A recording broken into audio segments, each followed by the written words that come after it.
ஒரு பிரச்சனை. என்ன பிரச்சனைனா, இந்த உலகத்தை எத்தனை கான்டினென்ட்ஸுக்கும் நீங்கள் நினைக்கிறீங்க. ஃபேக்ட்ஸில் நீங்கள் நிறைய பச்சுவீங்க. சயின்ஸ் டீச்சர்கிட்ட போய்ட்டு கேட்டாலும் அங்கே 7 கான்டினென்ட்ஸ் இருக்கும். அந்த கான்டினென்ட்ஸ் பிக்சரை காமிக்கிறேன். ஆஸ்திரேலியா இது பக்கத்து கான்டினென்ட்டுக்கும் அண்டார்டிகாவும் உங்களுக்கு தெரியும்னு நினைக்கிறேன்.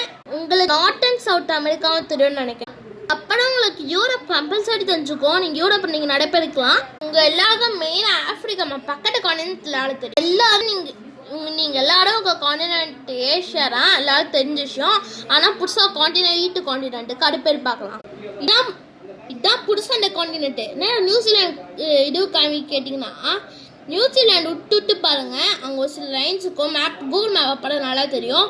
அதே உலகத்தை 8th கான்டினென்ட். மறக்காமல் சப்ஸ்கிரைப் பண்ணுங்கள். நம்ம சேனலுக்கு இந்த ஃபஸ்ட்டுக்குள்ளே 6 சப்ஸ்கிரைப் பண்ணுங்கள். நீங்கள் லைக் பண்ணுங்கள். உங்களுக்கு 100 days ஆஃப் லக் கம்பல்சரி வரும். சப்ஸ்கிரைப் பண்ணுங்கள். உங்களுக்கு 100 வருஷம் 1000 வருஷம் வரும்.